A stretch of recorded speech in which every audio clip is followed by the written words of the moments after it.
En la jornada del viernes, que es la última que registra el Dow Jones, recuerden que el horario nuestro coincide con el de los Estados Unidos, aunque ellos están una hora más adelante, las bolsas todavía no registran operaciones. El Dow Jones terminó en 24.456 con un aumento de 0.41, se ha recuperado mucho, estuvo casi en el sótano de los 24.000 puntos, pero hace poco estaba en más de 25.000. Le falta ganar mucho terreno para volver al momento en que Trump le declaró la guerra a China. ¿Qué está pasando con las bolsas europeas? Estas sí de funcionamiento de hoy, porque recuerden que Europa está 7 horas más adelante de nosotros. El Eurostoxx subió 0.23%, para ubicarse en 3.456. Estaba en 4.000. La caída sigue siendo brutal. En términos de miles de millones de euros perdidos, es una cosa enorme, sencillamente enorme. Y si sube el Eurostoxx es porque están subiendo todas las bolsas. París sube 0.29, Frankfurt sube 0.17, Londres sube 0.37, todos están subiendo, Madrid sube 0.33%. ¿Qué está pasando con las bolsas del Oriente y especialmente de China, que tuvieron unas caídas muy altas? Pues amárrense los cinturones. CSI 300 de China está subiendo 2.80 o subió en la jornada de hoy. Este aumento no se veía en mucho tiempo, pero sin embargo, China sigue en 3.459, estuvo en más de 4.000, la caída ha sido brutal y las pérdidas de los inversionistas han sido gigantescos desde que Trump declaró la famosa guerra económica. Hong Kong subiendo 1.32 y así todas las bolsas del Oriente. El Japón está subiendo 1.21, esto tampoco es normal en Japón. El que menos sube es Corea del Sur, que está subiendo 0.57%. ¿Qué está pasando con los commodities? El petróleo, el WTI, está en casi 74, 73.88, aumenta hoy un poco, 0.11%. El petróleo está en unos precios supremamente altos. Colombia los está aprovechando, Venezuela mucho menos porque está produciendo mucho menos petróleo. El Brent está en 77,73%, cercano a los $80, con un aumento en la mañana de hoy de 0,80. El oro se ha recuperado un poco, estuvo en 1.250 la onza Troy, en muchas semanas está en 1.263, algo están subiendo. Los productos alimenticios, en cambio, están cayendo. Y están cayendo, cae el trigo 1,12%, cae la soya 1,09%, tienen una tendencia a la baja. ¿Qué pasa con nuestro café? 113.90 la tonelada de café en Nueva York. Esto significa una libra de café colombiano en 1,14, 1,15. Esto es insostenible, señores. Nadie habla de la crisis cafetera en Colombia. Ese no es tema. Ese es uno de los asuntos con los que se encontrará el presidente Iván Duque cuando asuma el 7 de agosto. Unos precios insostenibles para el café, que es una economía de ruina para la mitad del país. En este momento no hay cosecha cafetera en Colombia, se nota menos por eso, los cafeteros están lidiando con lo que les dejó el vacío de la mitaca o cosecha traviesa que acaba de pasar en la parte que más café produce del país y con el precio de la cosecha buena en muchos lugares del país que se cogió muy barato, a precios que no son rentables. Los cafeteros tienen que estar endeudados hasta la coronilla. Problema muy serio. Y el azúcar en 11.55, por lo menos el consuelo es que está subiendo esta mañana 0.35%. 2%. En monedas, tenemos que un euro vale 1,17, se ha mantenido por ese nivel, baja a 1,16 largo, sube a 1,17, en todo caso por debajo del momento en que el euro salió al mercado, que salió valiendo 1.20 centavos de dólar. Ha habido una revaluación grande del dólar con respecto al euro. Y en economía colombiana, volvemos a recordarles a ustedes el tema que nos proponía Alberto Bernal en la mañana de hoy, que está contribuyendo al empalme y que se está encontrando una situación de pensiones absolutamente insostenible. Y los más pobres de todos son los que están subsidiando a los más ricos, a los que tienen pensiones de 20 millones de pesos mensuales. Y les parece poquito y todavía demandan a Colombia en la Corte Interamericana de Derechos Humanos, como lo hicieron ciertos 5 personajes que salieron de las cortes y les parece muy poquito 20 millones y están pidiendo que les devuelvan los 30 millones que les regalan los pobres de Colombia, como a la señora González, exmagistrada de la Corte Suprema de Justicia, y a su marido, exmagistrado del Consejo de Estado. Esto no puede vivir así. Colombia no puede seguirse sosteniendo así sobre la base de unas injusticias sociales enormes. Hay que tocar los temas pensionales. ¿Qué le vamos a hacer? Pero hay que tocarlos. Además, porque esas megapensiones son regalo que recibe el pensionado. No es porque lo merezca, no es porque haya hecho a lo largo de su carrera un ahorro suficiente para pagar esas pensiones. Y recuerden además que esos altos salarios, los de los congresistas y los de los magistrados, están divididos de tal manera que tampoco pagan impuesto de renta, porque los 30 millones de pesos que reciben no son salario, sino que eso se va en gastos de representación y en otras primas técnicas y primas no sé qué, que no son susceptibles de impuesto sobre la renta. Y estos eran indicadores económicos y una breve lección de economía que les traíamos a ustedes gracias a Colsubsidio. A propósito del Campeonato Mundial de Fútbol, se nos ha presentado ante nuestros ojos una realidad impresionante, maravillosa, que es la realidad de la cultura rusa. Una cultura rusa que tuvo como base la cultura religiosa. Las grandes construcciones arquitectónicas de Rusia, ustedes las pueden mirar una y otra vez, son las enormes, bellísimas, gigantescas catedrales levantadas por una iglesia que se llama ortodoxa, que no hay duda ninguna que es la iglesia católica no romana. Es la iglesia que ellos se dieron, pero sobre las bases absolutas de la iglesia católica apostólica no romana. ¿Qué edificaciones, qué construcciones y qué obras de arte tan espectaculares las que hay en Rusia? Y muchas de esas obras de arte que se contienen en los grandes museos rusos son obras occidentales. Esto, ¿cómo ha sido? ¿Cómo es este proceso? Porque uno encuentra en Occidente, me mostraba un grande amigo mío, una colección de iconos bellísima que tiene, procedentes de Rusia, que es donde se producen los grandes iconos, que son verdaderos monumentos al arte y al arte pictórico. Y todo tiene como base, lo repetimos, o la esencia es la cultura religiosa. Si uno le quitara al mundo la cultura religiosa en Occidente, pues quedaríamos en nada. Por ejemplo, si le quitáramos a la música lo que significó para la música y especialmente para el barroco la cultura religiosa, ¿qué quedaría?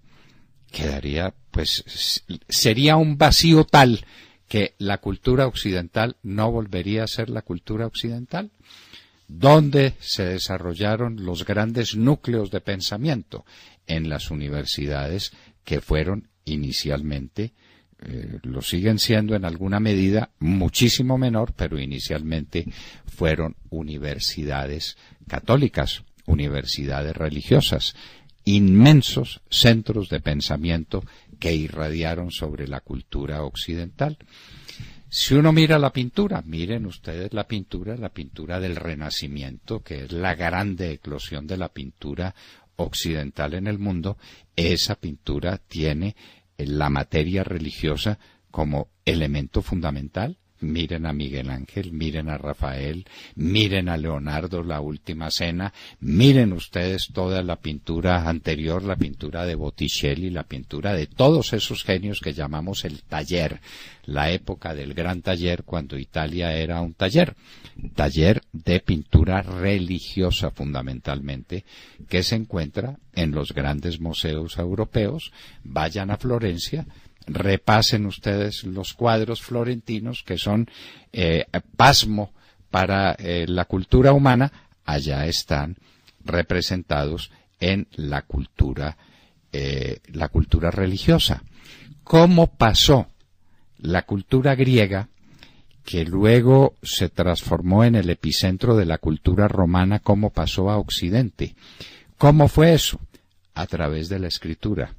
¿Y quiénes eran los que se dedicaban pacientemente, con unas letras bellísimas, a repetir y a repetir los grandes tratados de filosofía, los grandes tratados, las obras gigantescas de teatro, los grandes tratados de la teología y de la filosofía antigua? Los monjes en los monasterios fueron ellos los que hicieron ese traslado. Pues no insistamos tanto en el tema occidental y volvamos al tema ruso.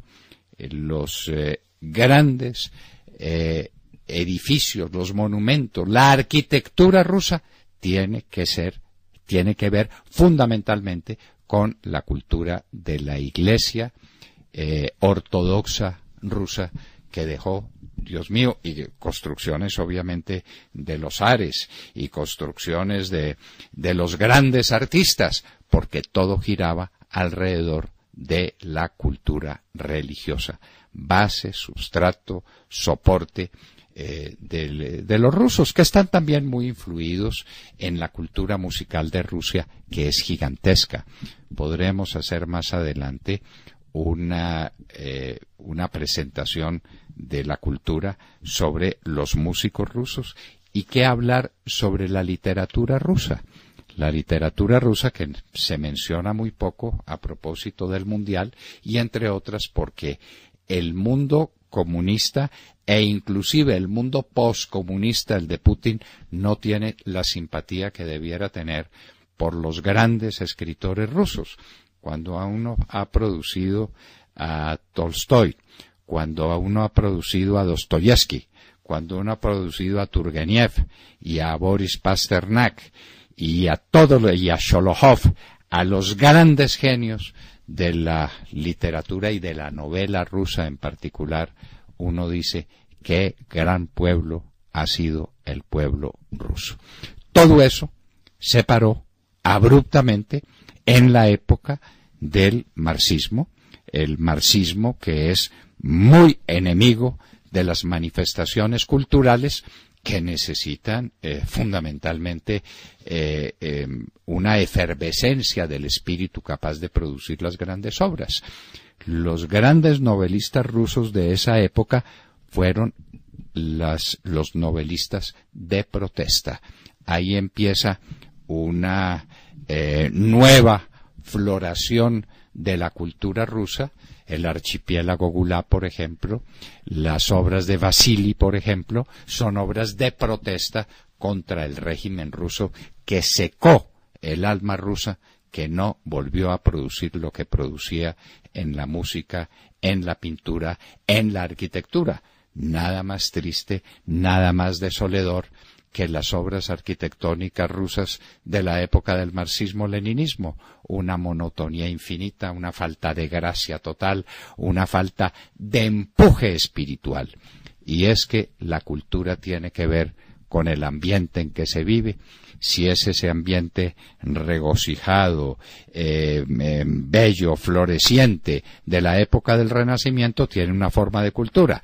Si es esa cosa triste del igualitarismo, de la negación de todos los valores individuales para hablar solamente del valor de la comunidad estatal, que niega la familia, que niega todo lo que en cultura vale en el mundo, el resultado es ese, un igualitarismo cultural que es la desaparición de las grandes formas de la cultura. Y este era el espacio cultural que nos regala la Universidad La Gran Colombia. Doctor Juvenal Infante, director del Centro de Estudios Asia-Pacífico y de la Misión Sergista China. Muy buenos días. Buenos días, doctor Londoño. Me encanta saludarlo a usted, a toda su audiencia, a la mesa de trabajo. Muy grato para mí su llamada, doctor. Bueno, la vida lo especializa uno en las cosas, a usted la vida lo especializó en la cultura oriental y especialmente en la cultura rusa y en la cultura china. Usted es el gran especialista que Colombia tiene en cultura china. Pues este problema de la economía china, que es pasmo de la humanidad. Hace unos cuantos años los chinos no producían sino unos overoles y unas bicicletas que no sabemos si las producían allá o también tenían que ser compradas. Y hoy son la segunda economía más desarrollada del mundo. Son la gran competencia de los Estados Unidos hasta el punto en que los Estados Unidos, desde la perspectiva de Trump, debió declararle la guerra comercial a China. ¿Por qué no nos habla de ese tema que tiene conmovida toda la economía mundial? Con mucho gusto, doctor Londoño. Pues sí, como usted lo dice, efectivamente, desde el viernes pasado se desató lo que ya se había anunciado, ¿no? Se había conversado mucho, lo que se ha llamado la mayor guerra comercial en la historia. Estados Unidos versus China. Mejor dicho, Donald Trump versus China, y de paso también contra el resto del mundo exportador y contra la Organización Mundial del Comercio, la conocida OMC, a la cual pertenecen los países más importantes del mundo. Triste el proteccionismo económico con el que quiere regresar los Estados Unidos y está promoviendo los Estados Unidos. Quienes le hemos seguido el paso, doctor Londoño, un poco a la liberación del comercio y al sistema multilateral del comercio, vemos con tristeza cómo se echan atrás muchos años y muchas energías de esfuerzo para lograr finalmente consolidar la Organización Mundial del Comercio y tratar de liberar todos los productos hacia todas partes del mundo. Esto es triste a estas alturas, cuando ya se había avanzado tanto en términos pues de libre comercio y de globalización económica, que simple y llanamente buscaban explotar en mejor forma, más eficientemente la capacidad de los distintos países de producir bienes en mejores condiciones de competitividad, ¿no? Y se active de pronto un freno en seco a ese gran esfuerzo mundial por reducir las barreras al comercio, ¿no? Ahora, hay una cosa que es paradójica, doctor Londoño, ¿no? Usted lo sabe muy bien. Lo primero que hay que tener en cuenta es que, fíjese usted, China es el primer socio comercial de los Estados Unidos, con un intercambio de más de 700.000 millones de dólares, ¿no? Desde 1992, por ejemplo, China ha jugado un papel extremadamente importante en el comercio de los Estados Unidos. Lo inexplicable es que hoy, para los Estados Unidos y para el mundo entero, China representa un mercado de 1.400 millones de consumidores, de los cuales por lo menos la mitad goza de muy buena capacidad de consumo.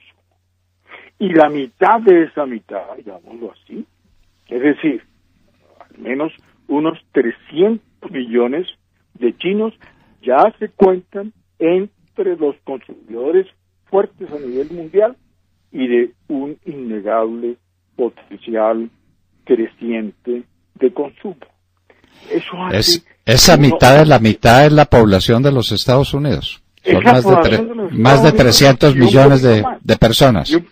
Y un poquito más. Y esos son los chinos que conducen automóviles de media y alta gama. Es que allá un automóvil de muy alta gama aquí es casi que de media gama allá. Digamos el BMW normal, el Audi normal, son el Mercedes-Benz normal, pues muchos taxis tienen Mercedes-Benz, por ejemplo.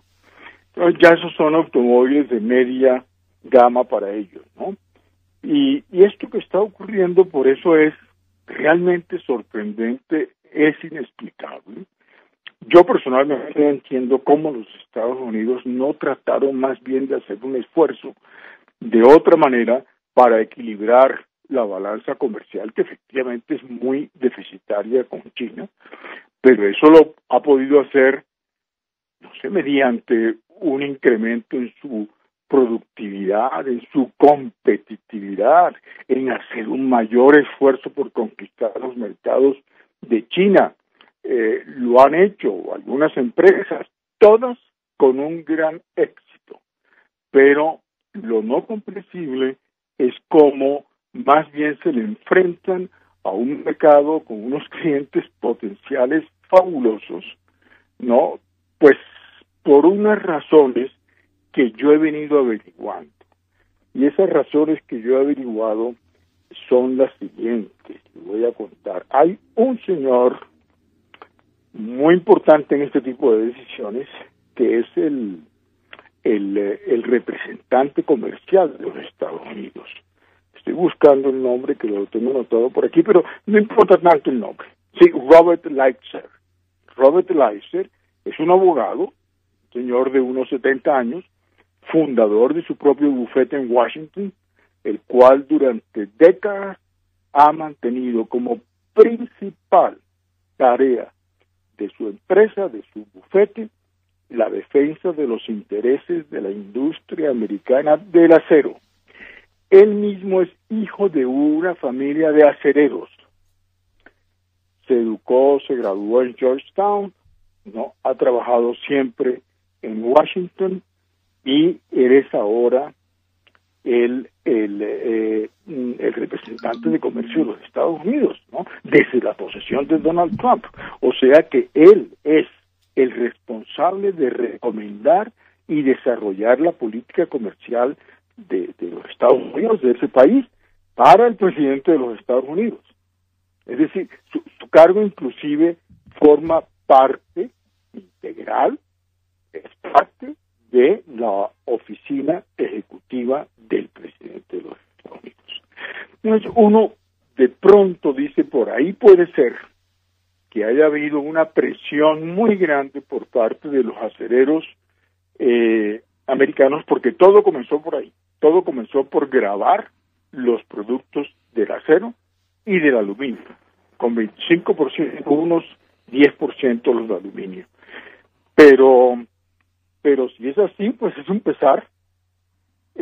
Allá también, como aquí, hay este tipo de cosas y hay influencias muy fuertes, hay influencias económicas, pero devastadoras en Washington.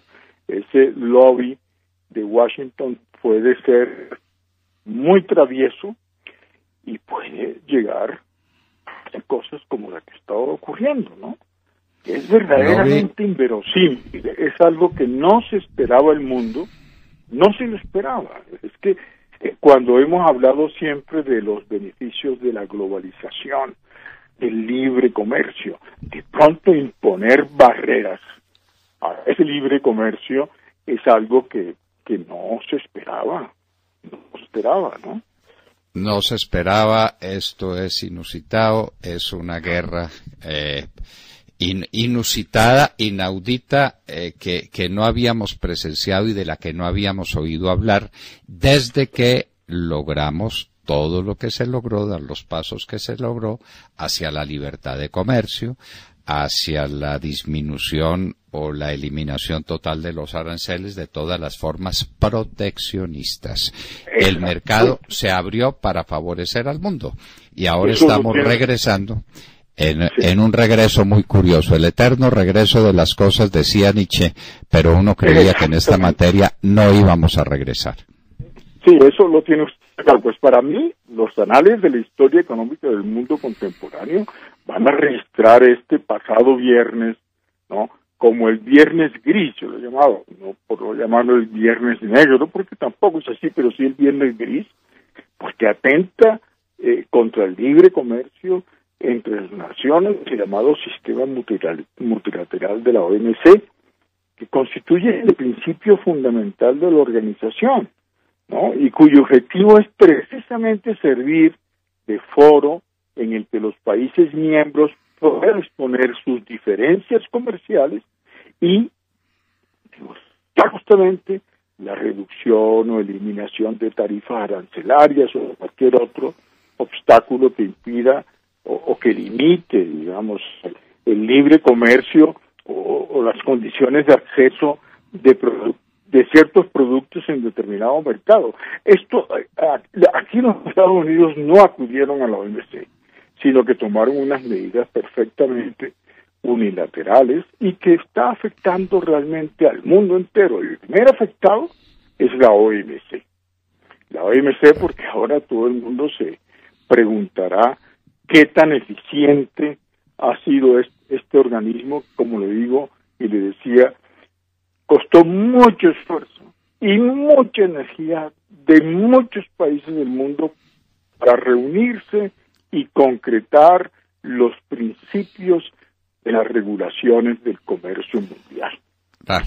Si esto fuera con un país pequeño, si fuera Colombia la que estuviera poniendo aranceles y grabando productos importados, la OMC sería implacable.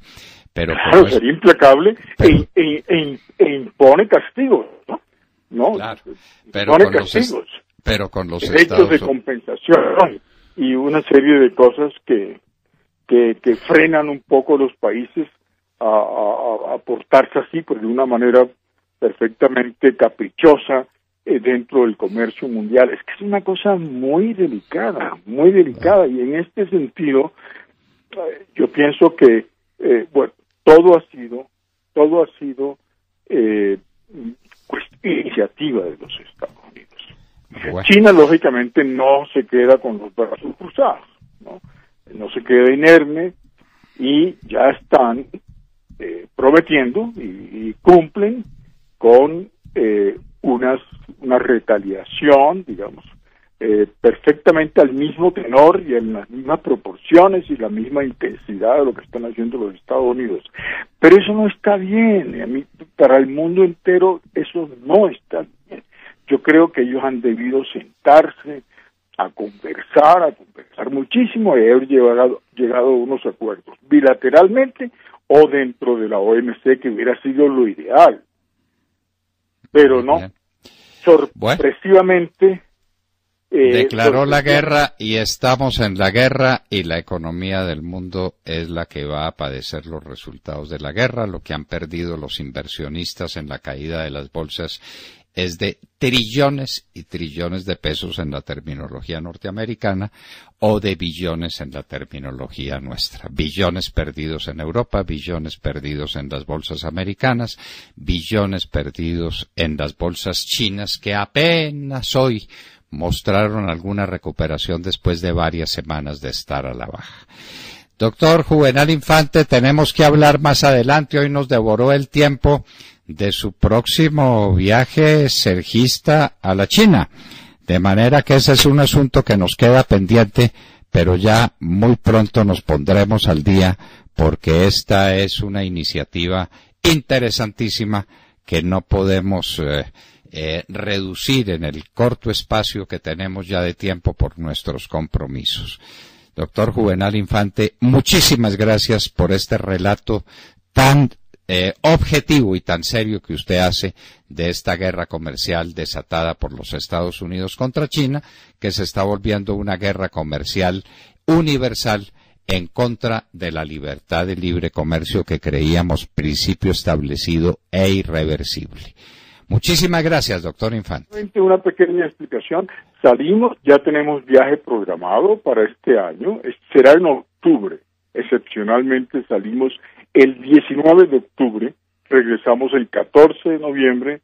Las personas que deseen información pueden comunicarse al 325-8181, el call center de la Universidad Sergio Arboleda. 325-8181, gran viaje a la China, que este año será del 19 de octubre al 14 de noviembre, y como siempre, irá al mando el más grande conocedor de la China que hay en Colombia, el doctor Juvenal Infante. Doctor Juvenal Infante, de nuevo, muchísimas gracias y muy buenos días. A usted, a toda su audiencia y a su mesa de trabajo, doctor Londoño, que esté muy bien. Gracias. Hasta luego. Estábamos en la universidad con este gran profesor de la universidad, Sergio Arboleda. Son las 8 de la mañana, 56 minutos, escuchan La Hora de la Verdad. En un día como hoy, dicen los historiadores, y lo repiten una y otra vez porque es uno de los episodios más relatados en la historia universal, que el pueblo francés, a través de sus representantes, estaba reunido en Asamblea Nacional. Hoy es 9 de julio, estamos a 5 días del 14 de julio, que es la fecha emblemática de la Revolución Francesa. Nosotros hemos dicho que esas fechas emblemáticas muchas veces son discutibles, porque nos preguntamos si no hubo otras cosas más importantes y más decisivas en las vísperas de la toma de la Bastilla como elementos distintivos de la Revolución Francesa. Por ejemplo, cuando se hizo la gran marcha de los 3 estados que fueron convocados, porque la corte de Luis XVI convocó los estados generales que no se reunían hace muchísimo tiempo, pero Necker, especialmente él, convenció al rey de que convocara los estados generales para poder cobrar impuestos más altos, que los estados generales respaldarían a la corona y se podrían cobrar impuestos más altos al pueblo francés, que el fisco se encontraba en una crisis muy peligrosa y había que llenar ese vacío.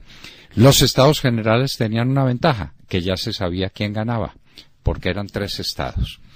El estado de la nobleza, el primer estado, el estado del clero, que era el segundo estado, y el estado llano, el tercer estado, que era muy poco o no era nada.